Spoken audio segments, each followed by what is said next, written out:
है। पुजारिन अपने प्लान के मुताबिक पोल्टू को धमकाती है। जा, मंजली को कमरे में बुला और सो जा, अगर बाहर निकला तो तेरी खैर नहीं। पोल्टू कर के मारे रजाई में घुस जाता है। तभी पुजारिन को एक कॉल आता है। वो अपना बैग उठाती है और पिछले दरवाजे से निकल जाती है।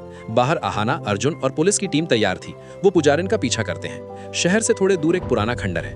पुजारिन वहां जाती है।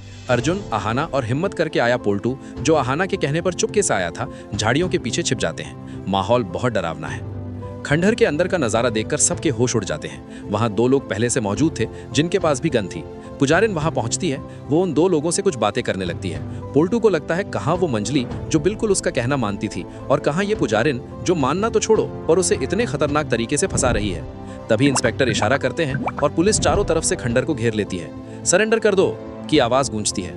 वो 2 लोग पुलिस पर हमला करने वाले ही होते हैं कि तभी सबसे बड़ा ट्विस्ट आता है। पुजारिन, जो अब तक उनके साथ खड़ी थी, बिजली की रफ्तार से पलटी मारती है। वो एक गुंडे के हाथ पर लात मारकर उसकी गन गिरा देती है और दूसरे गुंडे की कनपटी पर अपनी बंदूक तान देती है। वो चिल्लाती है, खबरदार, अगर हिले भी तो भेजा उड़ा दूंगी।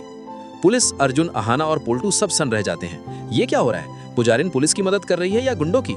इंस्पेक्टर अंदर घुसते हैं, लेकिन कंफ्यूजन में वो पुजारिन पर भी बंदूक तान देते हैं। तभी पुजारिन अपनी जेब से एक आईडी कार्ड निकालकर हवा में लहराती है। वो कड़क आवाज में कहती है, inspector, I am ACP Pooja Sharma, special branch. ID देखते ही इंस्पेक्टर सकपका जाते हैं और तुरंत सल्यूट मारते हैं। सॉरी मैम, हमें लगा आप।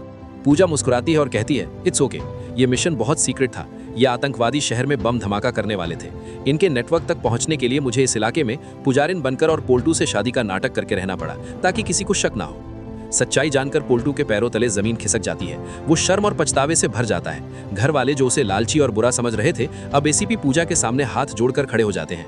पूजा पोल्टू के पास आती है और प्यार से समझाती है, पोल्टू जी, माफ कीजिएगा, मैंने आपको बहुत डराया, लेकिन देश की सुरक्षा के लिए ये जरूरी था।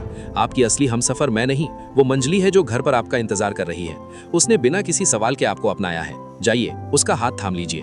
पोल्टू रोते हुए पूजा के पैर छूने जाता है, लेकिन पूजा उसे रोक लेती है और जय हिंद कहकर अपनी जीप में बैठकर वहां से चली जाती है। पीछे रह जाते हैं पोल्टू और मंजली एक नई शुरुआत के लिए। तो दोस्तों, कैसा लगा ये धमाकेदार ट्विस्ट? क्या आप भी चौंक गए थे? कमेंट में जरूर बताएं।